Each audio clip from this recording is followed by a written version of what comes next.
Good morning, everyone. My name is Surekha Ritesh, and I'm the founder of RiteAlign HR. Today, I have a very distinguished guest with me, Sahana Rabindranath, a counselor, a therapist, and a wellness coach. Sahana has helped more than 5,000 people help achieve their fullest potential. He not only counsels and guides people, but is a strong NLP practitioner and has many years of experience in dealing not only with mental health, but also in training people to ensure that they reach all their limits. Thank you, Sahana, for sparing some time and doing this interview with us. Today, in our session of All You Want to Know, we are going to talk about mental health and how we can take care about it. Welcome to the show, Sahana. Thank you, Surekha. That was very kind of you. And I must say that with your kind of experience as well in HR and in training, it's a pleasure to know that you work on POSH and you work with children at the same time. It's a really a good thing to know and to work with you. Thank you so much, Sahana. The pleasure is all mine. So let's hope that we can answer all the queries. Sure. Yeah. So what we'll do, Sahana, is that we have a presentation that we have prepared. I will run you through the presentation, and during the course of this presentation, you could probably answer a few questions that we have for you and enlighten our audience on how we can improve our mental health. Sure, most definitely.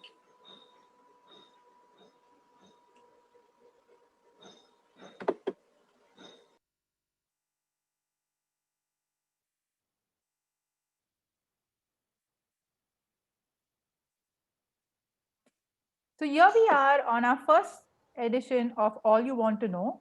And today our topic is about mental wellness and how work from home has affected all of us in this pandemic, and what are the tips or tools or tricks of the trade that we can follow and implement, which are simple in nature and will ensure that our mental health is very well taken care of. Uh, Sahana, first I'd like to ask you, do you think that work from home has helped or reduced mental wellness in our current pandemic situation?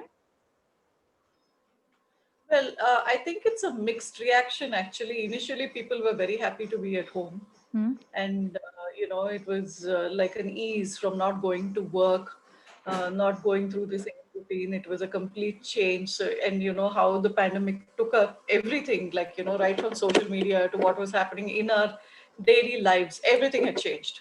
Exactly. So for a lot of people, it was a welcome change for a week or two, and then started the real trouble because after a week or two, people had to get back to work. Your children had to, be taken care of at the same time. Schools were not working initially. It was only later that they had come up with online classes for children. So complete disruption of routine occurred, Correct. and then a new changed routine came into place. And I Exactly. think that could have caused a lot of stress. In fact, just having to take care of household chores from time to time, especially for women, working women, so to speak, with children, to top that would have been really tough during the first weeks when we just began work after the pandemic, That's right. when we started working from home. So, So one of the things that I think really affected us at that time is confined spaces. okay. Yeah. So, as we scroll through the PPT, we'll be able to see what actually affects us during these times. So, when we're talking of confined space, it's not necessarily a jail cell, right? Even if you live in a palace, like for instance, any of the princesses stories that you've heard of before when you're a child will tell you that princesses lived in their castles or in their special rooms, or their special houses that were built for them, but they wouldn't be Exactly. allowed to go out of there. That itself was confined, even if they were huge spaces, right? Correct. So confined has more to do with our mind than the area Okay. that we're living in. And if we're living in a house that's like most people do, in a 2 or 3 bedroom house, working with children, with a spouse that's working, with elderly people at home, maybe, who come to take care of the children or there with you, it becomes really very difficult to manage. When you're in the workspace, you can cut off and say, okay, I'm working and, there's nothing here to do but think of work. But when you're at Exactly. home, definitely a lot more things that you want to think about because it's more accessible, first of all, right? And you keep bumping into other people who have their own routines to follow. And to top that, you cannot step. The first few weeks, Surekha, we were not allowed to step out of our houses, if you remember, Yes, yes. right? Everything was cordoned off. You couldn't even go to the supermarkets. And that was very, very difficult for people who are used to stepping out on a daily basis, suddenly having to stay within four walls. Really was tough. So Sahana, I would like to add to this. In fact, I'm a very extrovert and I enjoy meeting people. And my Right. everyday life involves stepping out of the house and meeting different kinds of people. And for Yeah. me, it is as rightly depicted on this image, as good as a jail cell where I felt that I was locked down. Though I had Yeah. my family with me, I just felt that there wasn't enough space for me to explore my creativity. So I fairly Right. agree to what you said in terms of all of us felt that we are boggled down or we have become closed in an uh, as good as a jail cell, if you could put it that way. Though we were stuck in Right. our own homes and we were doing more than the additional work that was required, we were still in a Right. confined space, which obviously affected mental health. Definitely, definitely. I think that's something that actually affected a lot of people not knowing what to do. And when you have a 5-year-old or a 6-year-old at home, they don't understand spaces. How can you tell a 5-year-old you cannot go out to play all of a sudden and expect them to understand? Right? And then if you have adolescents at home, that's another problem because at that age is when they want to actually rebel, Exactly. right? So, their reason for wanting to go out is something completely different, right? I want to go and I want to explore the world. I mean, like, at least go and meet my friends. And you're suddenly saying no, right? And so there's all of this energy within the house that is not dealt with. There's a lot of anxiety within the house that's not dealt with, you know kids not being able to do the kind of physical activities that they do. I mean, even if children were not actually exercising or anything like that, just going to school on time, coming back, had a routine set Exactly. for them, right?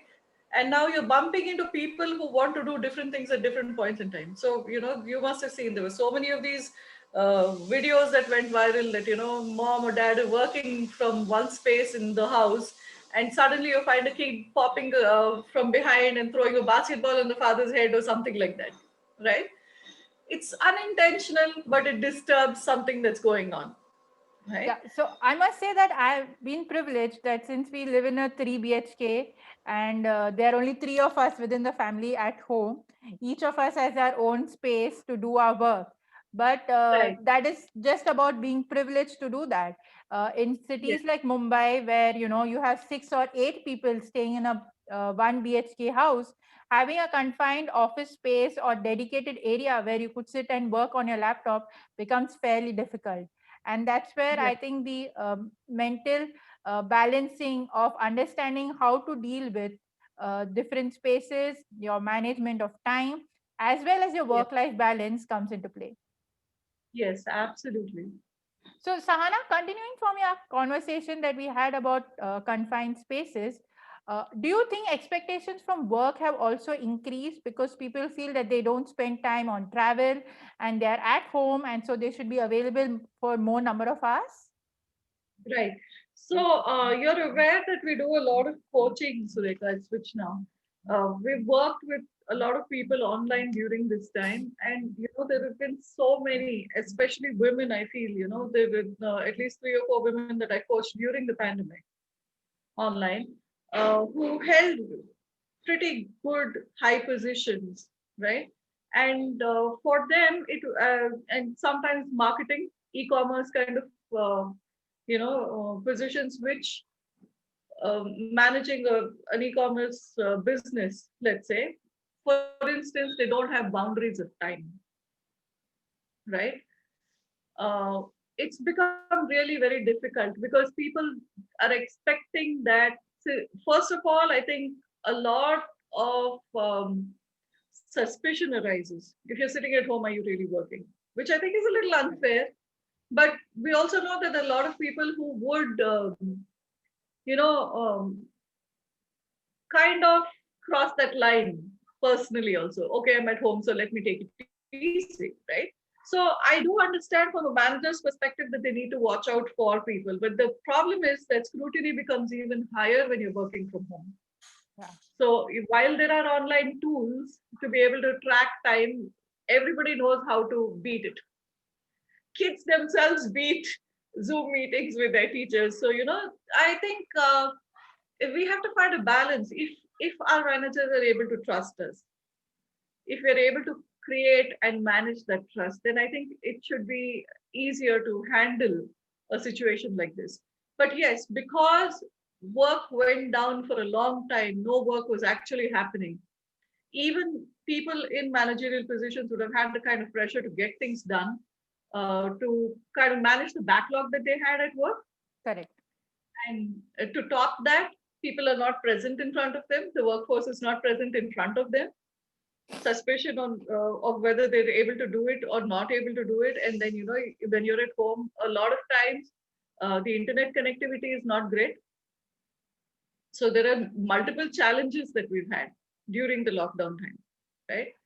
And in fact, I think there was a time when even there were power outs during the lockdown in Correct. Hyderabad because there was a flood or something like that happening, if I'm not mistaken, right?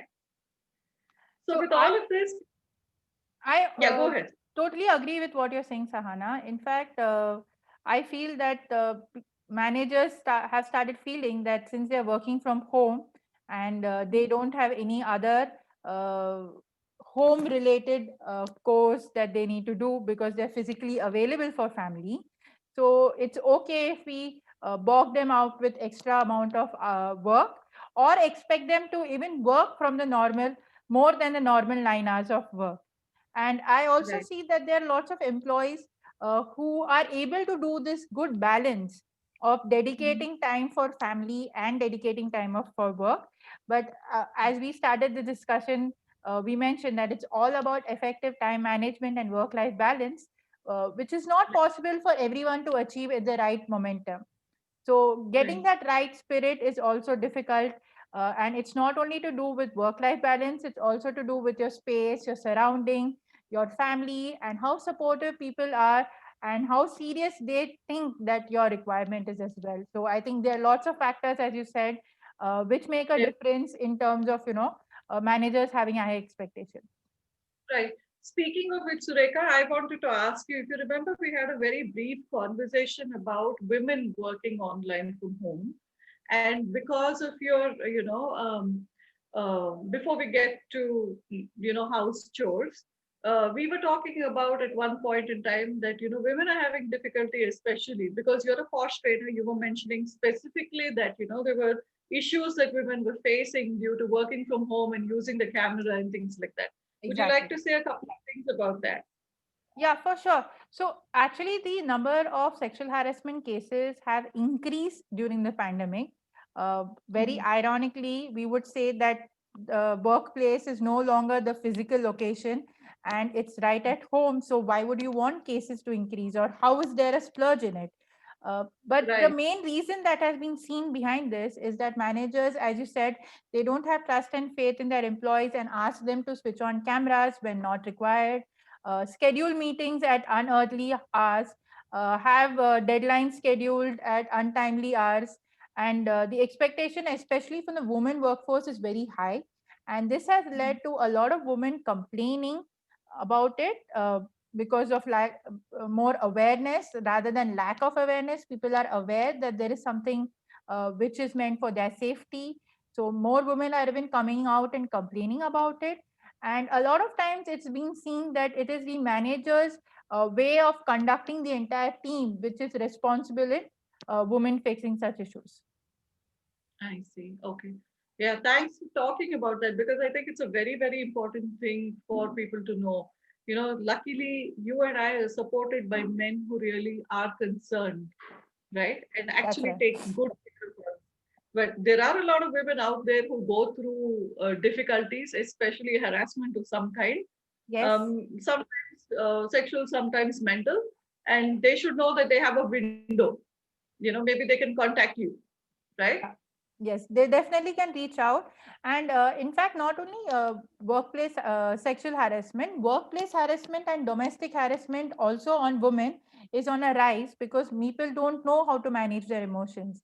As we rightly Right. started this conversation saying that the men folk are so used to doing their work and following a certain routine. And when they need to change and they see that others are responsible for their change routine, they find it difficult to accept that. As you rightly Right. said, both of us are privileged to have men backing us and supporting us and always being by our side and encouraging us. All women do not receive such support, and that's the prime reason why we can see a rise not only from sexual harassment but also the entire crime rate against women has increased over a period of time. Right. Yeah.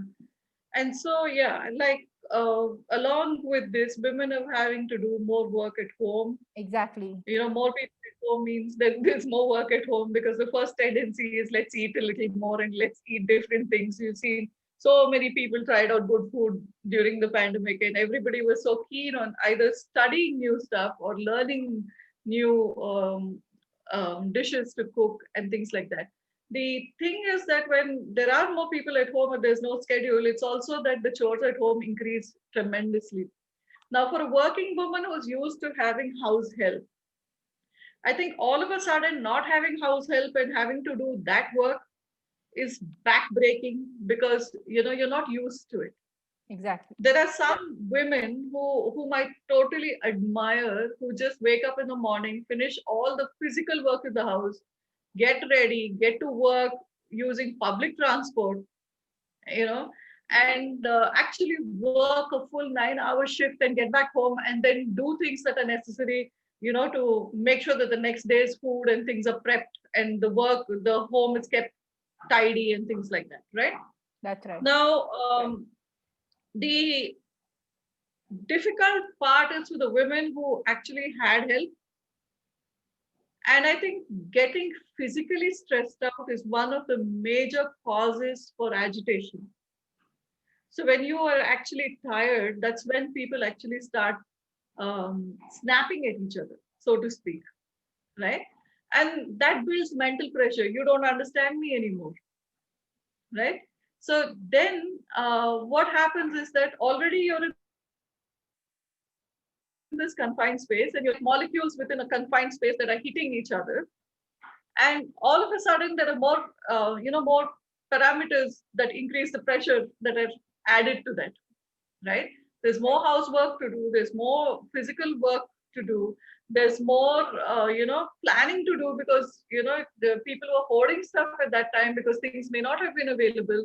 So space became a constraint even in that way. You have to go and get things at a particular time and keep it.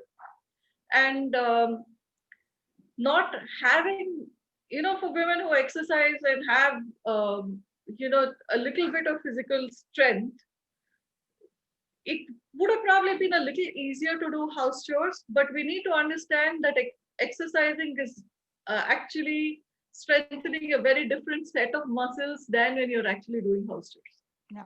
So, the kind of pressure that it puts on the body is completely different. And people were wondering, why on earth was this happening to me? Now, when we're talking of house chores, it doesn't necessarily mean that only women were doing most of it. There were a lot of men who cooperated, a lot of men who actually helped. And I think it's a good thing because I think they realized how much of work needs to be done to be able to run a family, run a home, Yeah. right? So, There's lots of some losing side.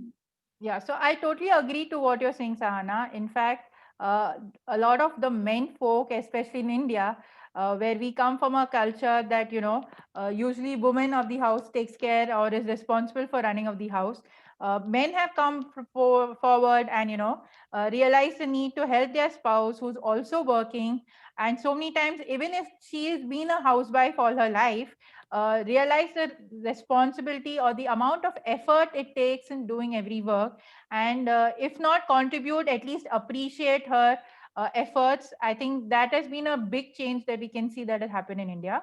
But as you rightly said, there are still some people who do not appreciate it, or who think that as a lady, if you have decided to take charge of a career and given importance to your career, you should be able to manage the house as well. So that mindset among the men folk has not changed, and that I think has one of the key factors which I feel is leading to high pressure among women to maintain that equilibrium of understanding of where to draw the line for household work and where to draw the line for work. What is your say on that? Yeah, definitely. I think, what happens is just because you happen to be available at home, people think that they have access to you even during your work hours, Exactly. right? And it's very difficult to say no. Initially, at least, it's very difficult to say no because you're in an open space. Not in an outside space that is like, away from home. Now, someone says, I want a cup of tea. Why don't you make it for me? Even if you're really working hard, a lot of women also feel that it's their responsibility to actually get up and go and make that cup of tea. Correct. You know, it comes from love. It comes from a sense of duty. It also comes from a place of, okay, let me get it done so that I can get back to my work, Correct. right? And sometimes it's not only the men in the house, but it's also the elderly in the house who don't understand. It's the children in the house who don't understand sometimes, and she has all these pressures to battle, right? It's also something that happens with men because I've seen cases where men sitting at home to work, women are like, okay, you're sitting here at home, so what's the big deal? Why don't you just come and watch a movie with me, or why can't you help me in the kitchen, right?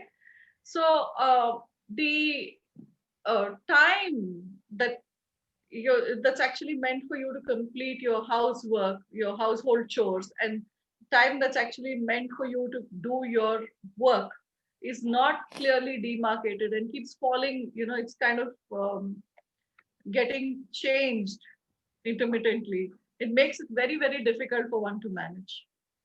Okay. Sahana, that brings me to our next question, that which we discussed to quite some extent, that the constant interaction with others at home, be it the children, the elderly, as well as your spouse, makes it very difficult. Would you like to say a few words before we go to our next slide? Yes. I think one of the good things that happened during the lockdown is that people got to talk to each other a lot more than they were when they were working. But within the first few weeks, what also happened is that people found that they were talking too much. There was too much of chatter happening around the house, constant communication. At least when I got away to work, I had some time to myself. At least when I was commuting to work, I had some time for myself, kind of feeling crept in. Correct. And that because of children, it is because of the elderly in the house, it could be because of spouses talking to each other, not having another outlet. When you go out to work, you actually meet other people and you talk to other people, right? But if you constantly have to talk to the same person or the same set of people all the time, it makes it very difficult, right? And to top that, I feel that there was a lot of social media chatter also that was happening, right? So constant talk about the same thing. When can we get out of the house? What do we need to do? And the pressure is already building, like we said, because there is household chores to do. There is actually work chores to do. And we're in a confined space, a complete change of routine. And, when you're constantly jabbering, that's what people feel like. It's a constant, you know, noise in the ears. It becomes very, very difficult for a person to handle it. Hmm. If a lot of anxiety comes from not being able to handle our own thoughts or being able to handle too much of talk from other people, Okay. right? So So you were the mentioning something about of social media. So, in terms of social media, as you rightly said, that a lot of people were talking when this pandemic will get over. Is there a vaccine? And how are we going to go about the entire process? When is work going to start? When will kids start going to school? When will my routine become normal? I also think that social media played a very important role, other than showing the negative side. To some extent, showing positivity in terms of I noticed a lot of my friends who started classes online, creative classes like music, art and craft, those kind of classes where you actually thought you needed physical existence. People have taken that online and taken it from a different perspective. I can see a lot of storytellers who have gone online, who are not only telling stories to children but also to adults, and encouraging them to know our Indian culture of Mahabharata or Ramayana. I can see a lot of people talking about Sanskrit and shlokas. So I can see a lot of elderly folk also trying to understand this new age social media and trying to see how they can make most of it. So what are your views about that, Sana? Oh, definitely. I think it's opened up a lot of avenues, even for us for that matter, Sureka, in our profession, which is training and coaching. I think a Exactly. lot of avenues open online, right? And other than that, like you said, I've seen dance classes happening online. I've seen people teaching pencil sketching or pen hatching. These are art things that people learn how to do these things online. Cookery classes going online. And a lot of people actually, because of social media, were also able to open, small entrepreneurial ventures from home. Like, I'll cook only on the weekends, you know, and sell that food, right? Only weekend takeaways from my place. So, and thanks to courier services that we have within the cities now, it was not even necessary for people to actually go there and pick up things. They could just courier the food to someone. Correct, So I correct. think it's social media has been really supportive at this time, also. Yeah. Another aspect I like to bring in terms of what you said, that we as trainers, where social media has been effective, it's actually opened the boundaries to more people to reach out to a larger audience, a wider base, and more clarity and more information and collaboration. And I think Right. I really bow down to social media for giving this opportunity to us. Yes, that's true. Yes. Okay, let's move forward.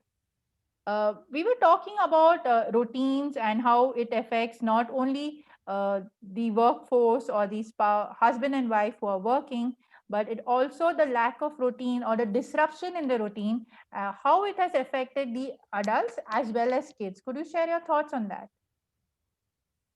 Yeah. See, routine is a very important thing for us, for our brains to understand that everything is okay, right? For a short while, if you don't have a routine, it's perfectly fine. But then we've learned how to live with routine because whatever time of the day we wake up, even during a holiday, the first thing that we do is, for some people it's have tea or coffee, bed tea or bed coffee, but most people, especially, with Indian people, the first thing you do is go brush your teeth, Go brush your teeth. right? Right. And then probably have some breakfast and have a bath, or have a bath and have breakfast. So most people it's the other way around. They have a bath and then only have their breakfast, right? So these are things that are set in our mind that make us feel okay. These are a set of habits that we've acquired over time, and these habits tell us that life is going in a particular path and it's all right the way it's going, right? Now, all of a sudden, when that gets affected, you don't have children, especially find it very, very difficult to understand why they're not getting up and getting ready and going to school. They don't know what's happening with their lives, right? A lack of routine for a short while for an adult is okay, 1 or 2 weeks, and after that, it gets to them. It starts putting a lot of pressure on you. And I've seen this happen. Like, for instance, we've had one client who was a very high performer, very high achiever, was applying for jobs, okay, got university selections outside the country, was supposed to fly off to the US, but couldn't go because of the pandemic. Mm.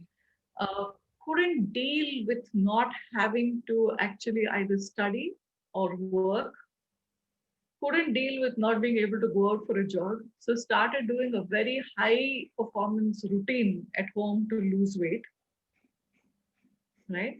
And started applying for online programs that they could do, like 4 or 5 programs together, which means what basically? That having free time, if you don't know how to utilize it, it will put you under pressure, right?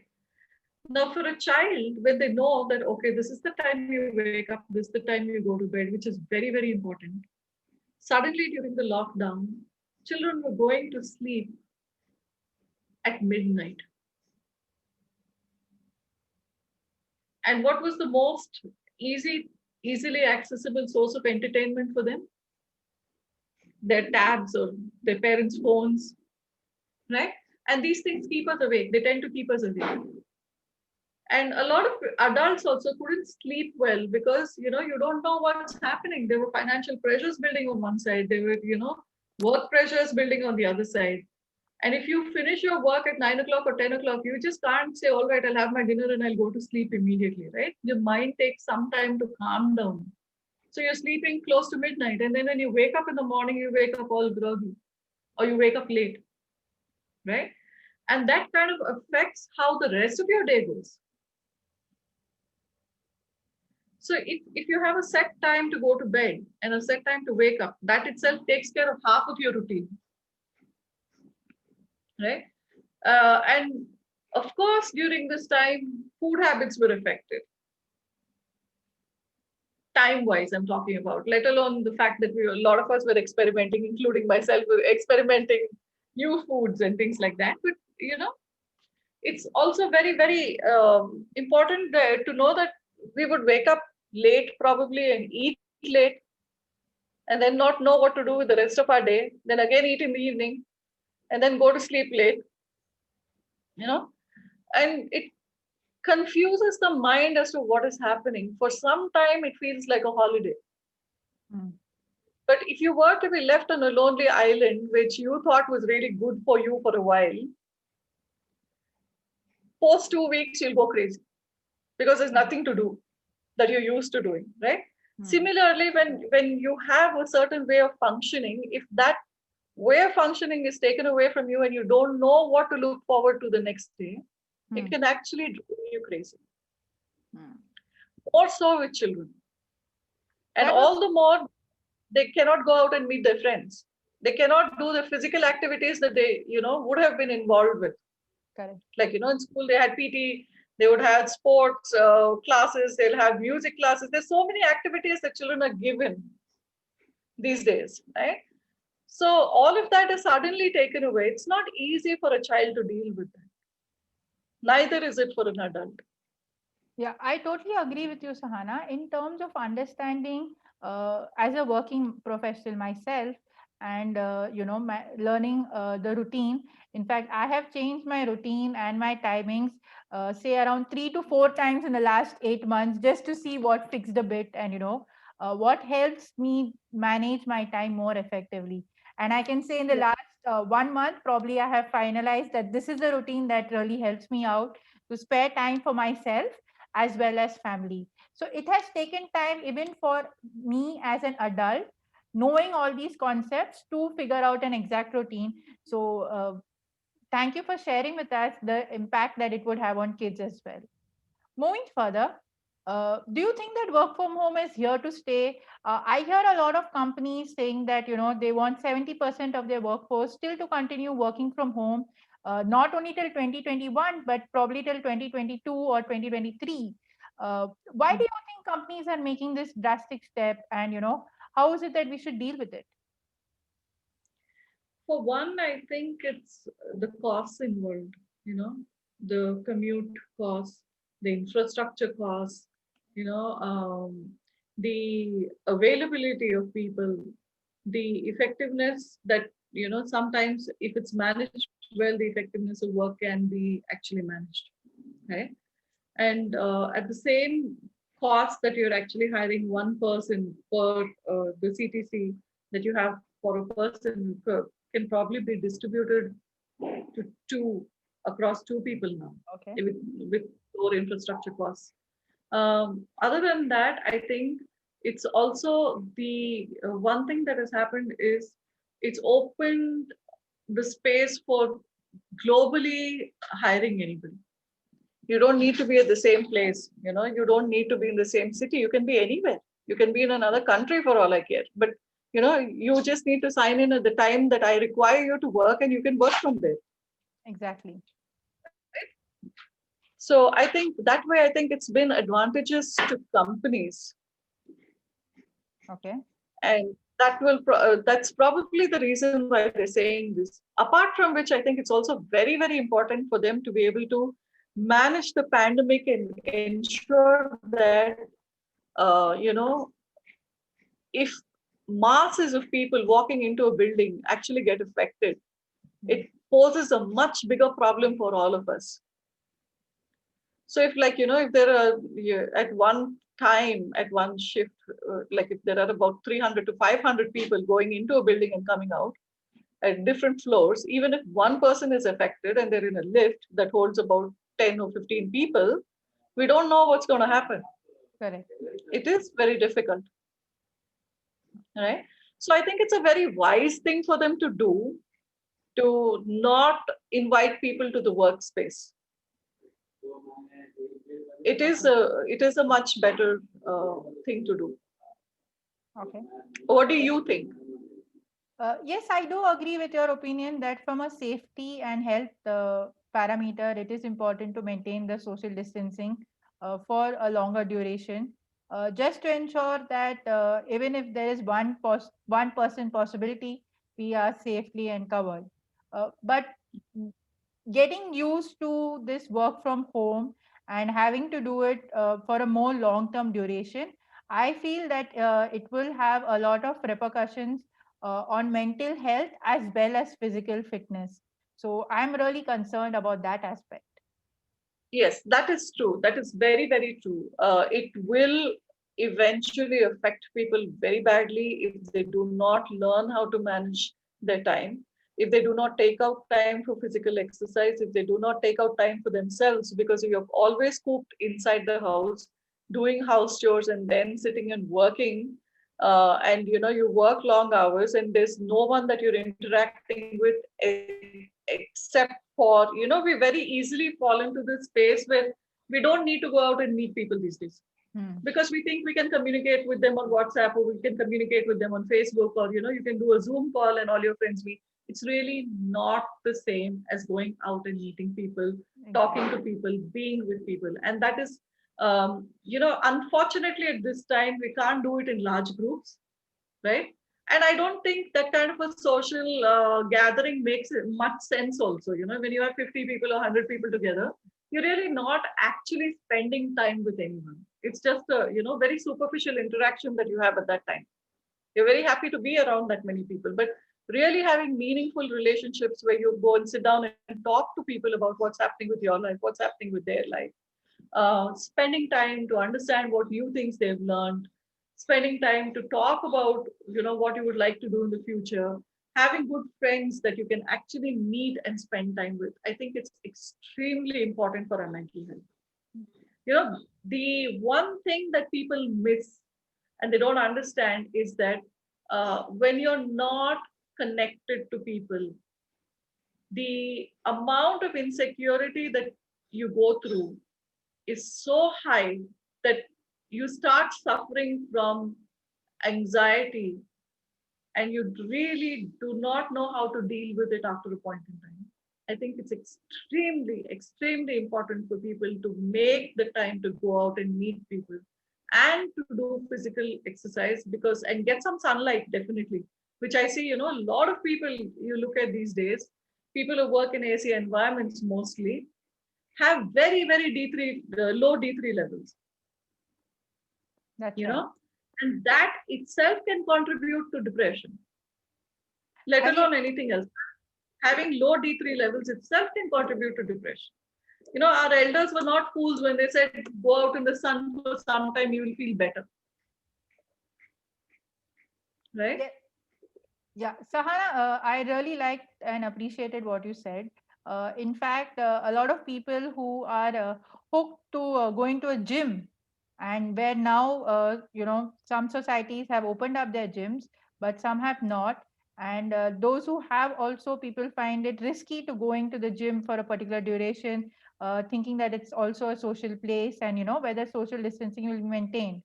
People have Not come up with innovative ideas of where fitness instructors come online on Zoom and then help their staff do the same program at the comfort of your home.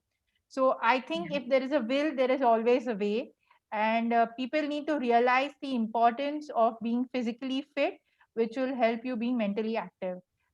And that's exactly the next question that I would like to ask you, that how do we keep a tab on this?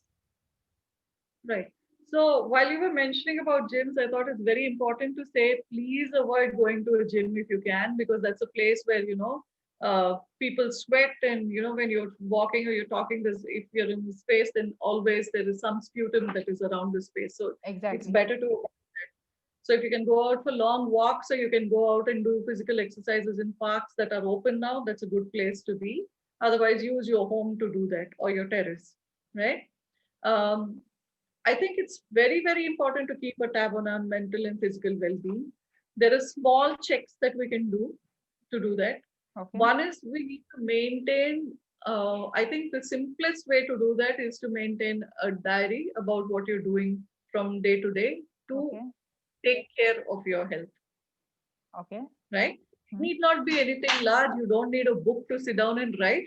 But what you could do is just take, your phone notes and make a keep a track of what you've been doing, or keep your calendar and keep a track of what you're doing.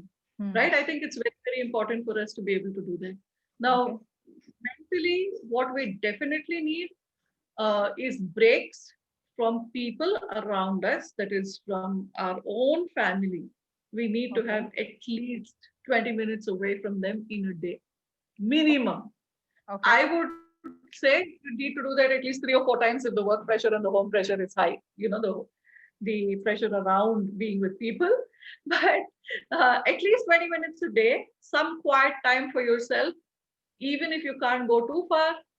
If you could just sit in your balcony and see that you're not disturbed, that's a great thing to do. So Hmm. that would be the first thing I would suggest. Second is, there are very simple breathing exercises that you can do Hmm. even while, like, there are some exercises that you can do, like as I'm sitting here on the call with you, without you noticing, if I'm not speaking, I can actually do those breathing exercises to calm my mind down. Oh, I okay. would suggest that people figure those out and do that while they're working, Okay. every half an hour or 45 minutes, because I think it's very important. And you don't need to do it for long. 2 to 3 minutes regularly is good enough, right? And as far as physical well being is concerned, I think one of the biggest difficulties that people will face is when we're at the workspace, we have ergonomically designed workstations. Now, when we're at home, we tend to be sitting on a sofa, or your dining table, which is not the right height. You may have a work study table, but sitting there, you don't know how long you can actually sit there. And the one thing that people do even at work is sit in the same place for a very, very long time. That's The right. body is not designed for that. The human body is not designed for that. We need to move every 45 minutes to be able to take care, to see that we don't get stiff joints or we don't get spine problems. So I think it's very important that even if you're at home, you make sure that you get up, take a walk around the house, if possible, take a walk around your block whenever you can. I think these few things should help initially. Apart from which, I would definitely say get some sunlight. You need at least 15 minutes of early morning sunlight. Even if you want to get it, sleep again, do that, please, because that's very, very important, right? Thanks, Sahana, for sharing those quick tips. I think they are quite easy. And as you can see, I'm also sitting on a couch. I will ensure that I don't work on a couch next time. So now that we are discussing about the effects of work from home, uh, can you share some light on what will be the long term consequences that as adults and as kids would suffer in case they are not mentally and physically fit. I think this is Right. something that is very relevant for all of us to be aware of. So, if you could share a few tips on how we can ensure that we don't suffer, and what are the things that we need to keep in mind to give us a head start that we are heading in the wrong direction and we need to cover up. So, if you could share some light on that. Right. So, while we were talking of routines, the one thing that I find that people do is over stack their times. You know, I have to get the house clean, I have to do this, I have to do that, and I have to do this and 10,000 other things, right?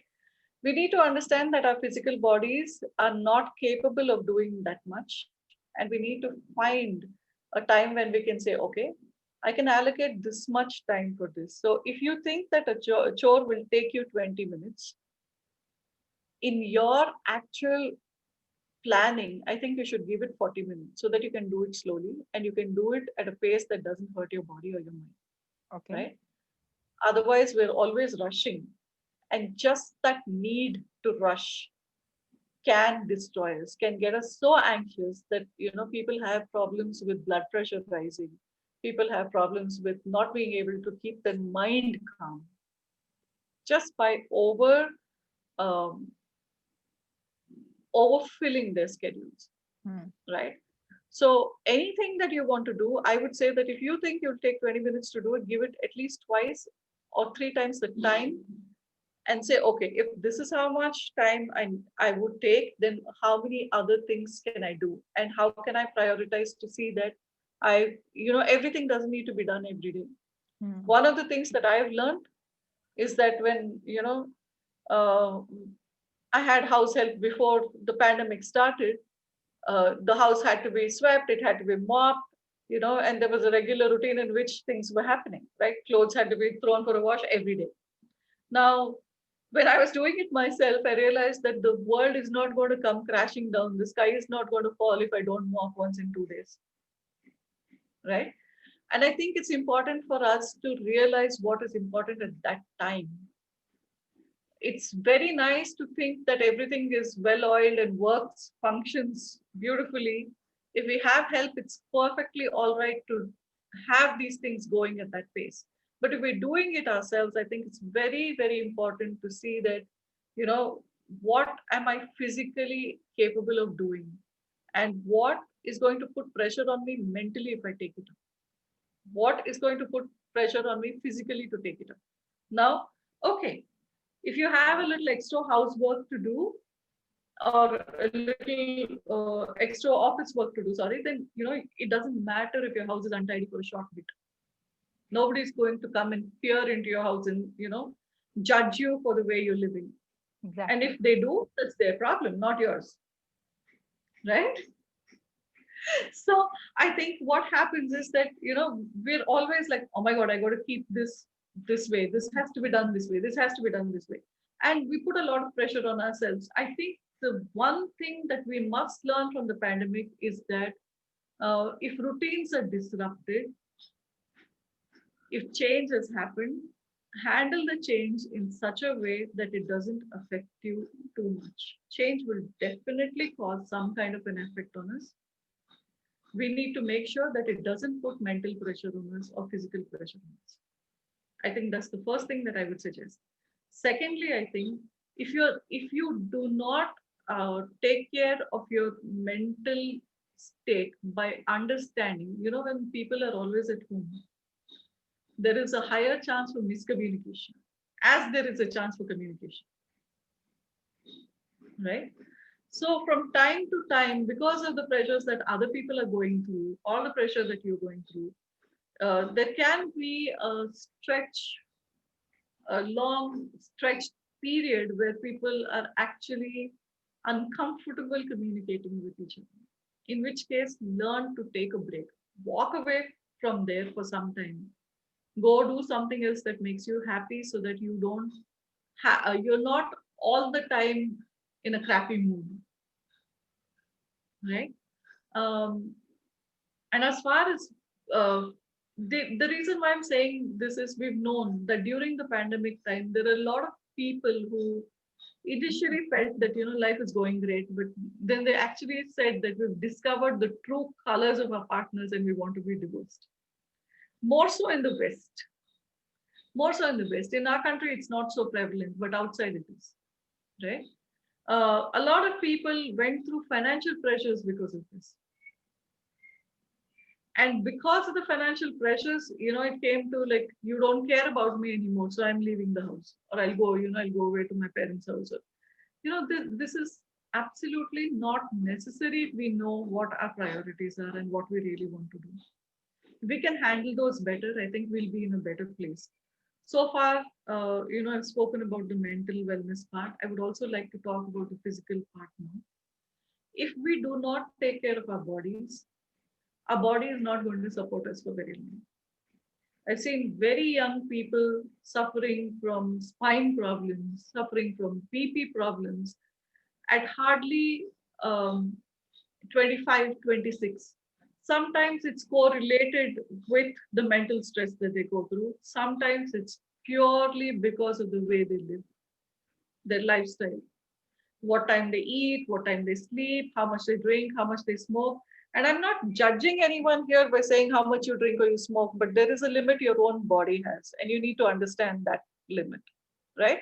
Anything done in moderation, whether you drink or smoke, is okay for the body. Even food or even medicine for that matter, if you take too much of medicine, even Ayurvedic medicine, you take too much of it, it's bad for the body, right? So similarly, if you're physically in a place where you're not really caring for your body, you're not doing things that your body requires, which is movement. First thing that the body requires is movement. If you're not providing that, then definitely your body is going to take some kind. It is going to take a toll on your health, right? Secondly, if you don't get fresh air to breathe, a lot of people have living in small spaces, especially like places that you mentioned, like in Mumbai, where you said, 7 or 8 people are living in the same flat. I think fresh air, circulation of fresh air becomes a problem sometimes. I think that itself, if it's taken care of, that will do a lot of good for the body, right? And yes, the body requires to be stretched. The body requires food on time. It requires rest on time. Rest, very, very important, because people who don't sleep well are the first people who go into depression or anxiety states, right? So sleep is both physical as well as mental, right? And if you're able to make sure that at least the physical part, the aspect of it is taken care of, the mental part is eased to a great extent. Now, if you don't take care of your medical and your mental and your physical health, most people, the cheapest way to deal with this is to take medication. I've actually had a 16-year-old telling me, why don't we actually prescribe some pills? It's easier than doing other things, which is the most dangerous way, I think, people want to deal with things today. Find the easy way out. People do not realize that convenience is actually killing us. If you could pop a pill to maintain your BP and you could walk like 3 kilometers a day and eat food on time, most people today prefer to pop the pill to keep their BP in control, which is a very, very sad state of affairs. Hmm. Right? So I think it's very, very important that we learn how to do simple things that can help us keep our mental state and our physical state of our being in a good place. We need to really take care of our well-being. Uh, Thank you, Sahana, for sharing those quick tips and simple things that we can do. Uh, I would just like to add my 2 bits of what I have been doing. So I Sure. ensure that every day in the morning I do some pranayam exercises, even before my spouse, my husband, or my kid is up. The only time reason being that I do it as my personal me time, and that is my downtime of me relaxing. And I think that's extremely important, and that has really helped me. And in terms of physical wellness, also, I've ensured that I regularly exercise at least 3 times a week, 3 to 4 times a week for at least around 40 to 45 minutes. And the idea being that I strongly believe that if you're physically fit, then you're mentally active. So physical wellness and mental wellness go hand in hand. It is like the Hindi proverb that they say, right? Thali ek haath se nahi bachti. So if you have to be fit as a person, you need to manage both the physical as well as mental well-being. Yes, that's so true. Thank you Uh, for mo- sharing that. Moving forward, Sahana, can you tell me whether I mentioned that I do some form of yoga on a regular basis, but are there specific exercises in yoga that help you to calm down and become one with yourself and help you relax and ease out the mental pressure or tension? Definitely. One of the things that I've seen even top psychiatrists recommend is doing Shavasana 4 or 5 times a day, Okay. because that calms the body and it calms the mind along with that. It takes a lot of effort to get to a place where you're lying in that pose. Shavasana basically means lying like a body. And you should be actually, when my yoga teacher taught me a long time back, she said that if I lift you by the hair, your whole body should come up like that. That is how relaxed your whole body should be, right? Okay. So it yoga definitely helps. Yoga is a slower form where you could do more than uh, you could do mental as well as physical exercise in a slow pace that relaxes you, while there are many other forms like this hot yoga and this there are so many methods that you can do, that some of them are high routine, high timed kind of exercises, but there are also very slow, gentler ones. I think you should pick them based on your body, right? So there are some people who enjoy walking slowly. There's some people who enjoy walking fast. Similarly, there are some people who enjoy power yoga kind of exercises. There's some people who enjoy slower yoga postures and moves. So whatever you pick, at the end of the exercise, you should be feeling better. Yes, there will be a few aches and pains in your body over the next few days, which you will get over very soon. But that's no reason to stop, right? But overall, you should be feeling better when you do yoga or physical exercise. Sure. Can you share some more tips about practicing mindfulness? Because you yourself are a life coach and do NLP, and you're a strong NLP practitioner, do transactional analysis as well. So I think you'll be the best person to share with us about mindfulness practice. Right. So mindfulness is basically about being aware of the emotions that you're going through from time to time, right? Okay. And how you're reacting or responding because of those emotions, to very simply put it, right? Now, like I said, when you're at home during the pandemic, the pressures are very high, right? There are people the, who are pressured because of work. There are people who are pressured because of home chores. There are people because of pressure because of the constant chatter, because of confined spaces, because of change of routine. There are so many things that affect us right now, right? Now, being aware of how you're feeling about each thing and how it is affecting you can actually bring you to a place where you're more balanced and you're able to manage how you respond to that event that's occurring there right in front of you. Okay. I think that's the key, to be able to be aware of what is happening within you, in your body, in your mind, right? And to be able to say, okay, this is how I'm feeling right now. I think it's very, very important for people to distinguish between how they're feeling and how they're thinking. It's a very thin line. So most people miss it, right? So Hmm. if you can think very clearly about how you, identify very clearly how you feel and identify very clearly how you're thinking, it takes a little bit of practice, right?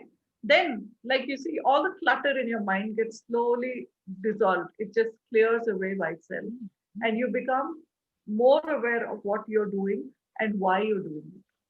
That's what mindfulness is all about. And I think it is a good way because it brings you to a more balanced, more peaceful or calm state. Thank you, Sahana, for sharing with regards to the mindfulness practice.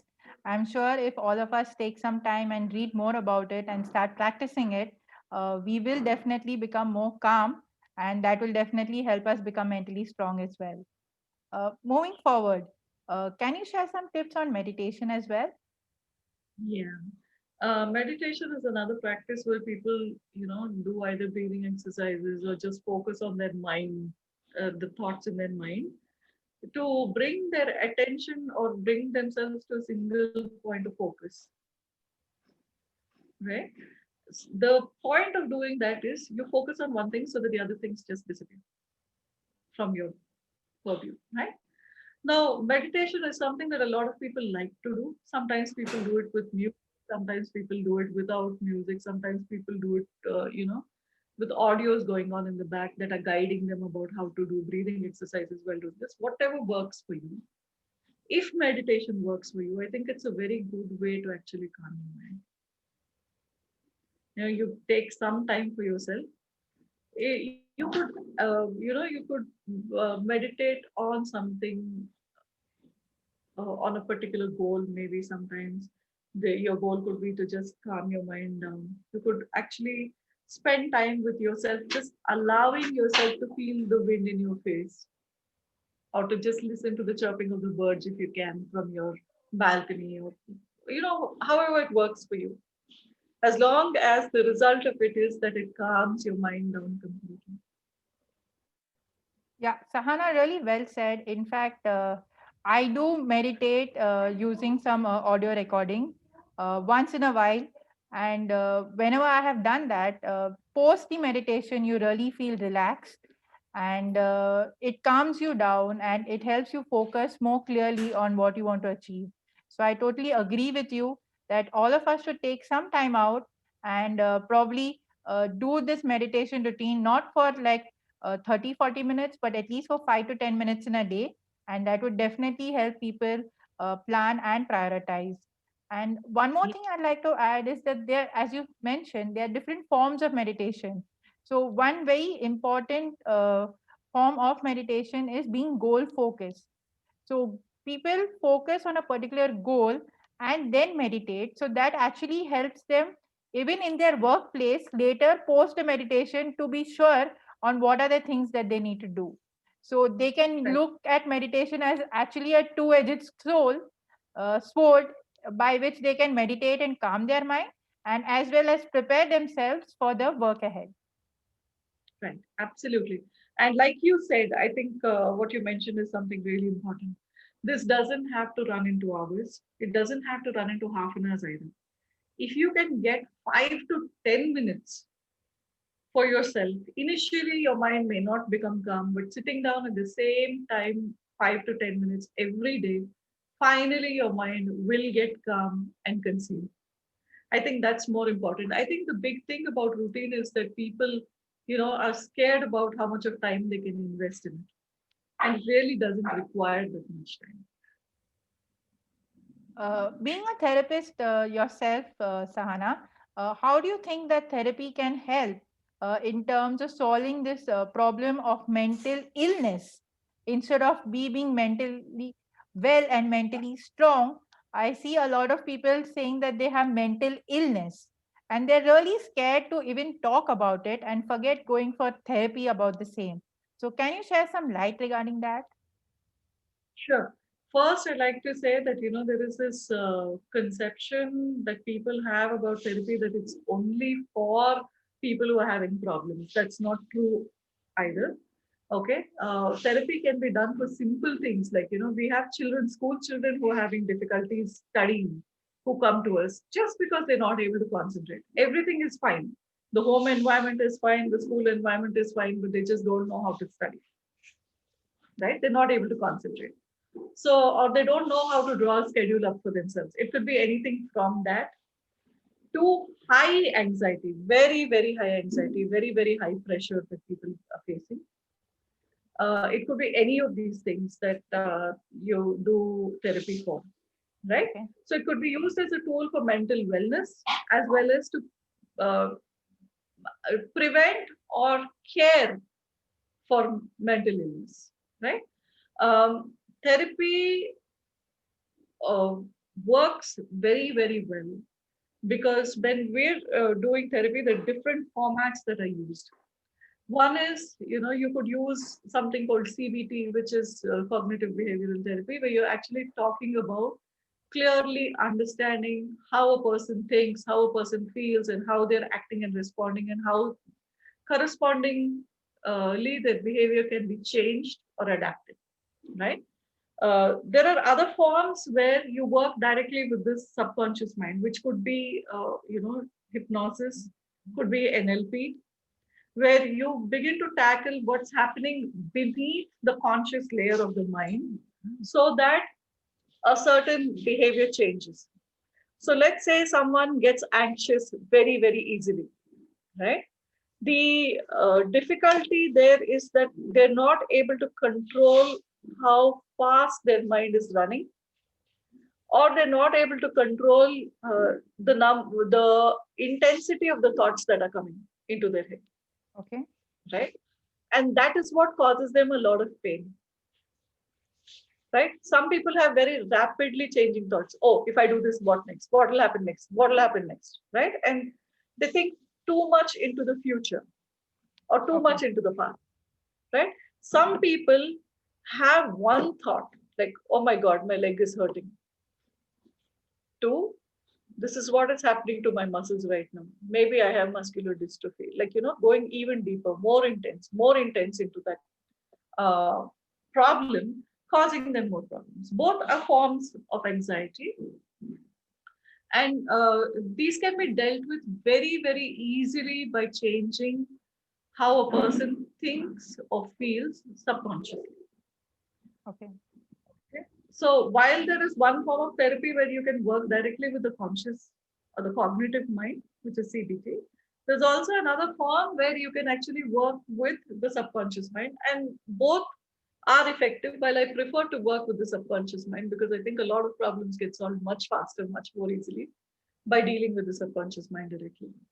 So we've helped people with passing exams, dealing with exam anxiety, help people who are preparing for their GRE or GMAT who are having difficulty scheduling their time or too worried about their scores. We actually had one client who was so worried that they wouldn't get a perfect, I think the score is 800 or something, and they wanted to get at least 750. But by the first time that they did the test, because they were anxious, they scored only 700, and that was a big failure in their mind. So they wanted to do much better and attempted the second time, that, and came to us after that. So we work with them to say it's all right, you don't have to worry about these things, you'll be able to do that, right?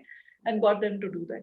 At the workspace also, there are lots of people who are having anxiety because of the pressures of working from home, the pressures of the new economy. Almost, what we're going through is a complete change in economy itself right now. And also the financial um, change of the financial status because of all of this happening, right?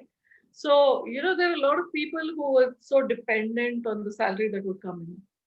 And all of a sudden they find that, either it's reduced or it's high or something like that. So it's really difficult for them to manage that. I think therapy is a good way to handle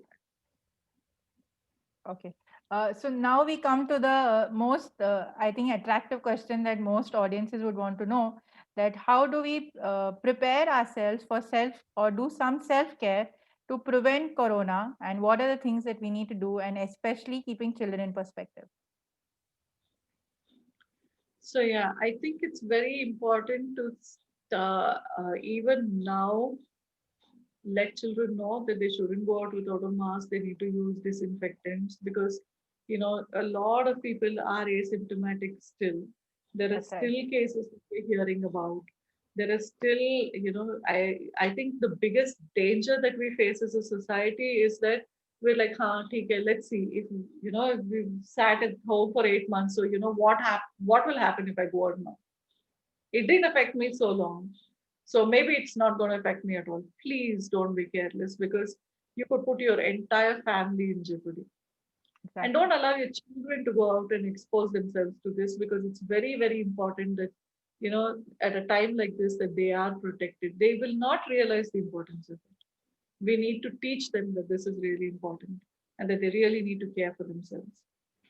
I think if you can take care to prevent anyone in the family from, even falling in a close range to symptoms that are similar to COVID, if you can actually take care of that, I think we'll go a long way in saving ourselves and helping society from dealing with problems like this. Very well said, Sana. I totally agree with you. In fact, I too have a kid who's 8 years old, and I have been extremely careful to ensure that we do not go in open spaces, in public areas, and in case there is a need to step out of the house, it's only with mask and constantly sanitizing our hands and obviously taking all the precautions that are required at home front too to ensure that we are safe and protected. And I think prevention, and that's why the English proverb goes, prevention is better than cure. So we prevent and take the maximum precautions, and that will do a long way in protecting not only our families but others as well. Right. Yes, Surekha, I think it's very, very important that we take care of this. Thank you for bringing this up because I think it's a very important topic. Okay. So that comes to the end of our presentation, Sahana. Thank you so much Thank you. Thank you, Surekha, for for your time. taking time and chatting with us and discussing about mental health and wellness and things that we need to take care of. It was a really fruitful interaction, and I'm sure our audience would have taken some tips that they would start implementing in their daily life from now onwards. It was a good, nice experience learning a lot from you. Thank you so much for taking out time. And for the audience, do look out for our next episode of All You Want to Know. We'll come back soon with our episode number 2. Thank you so much. Thank you, Surekha. It was a real pleasure.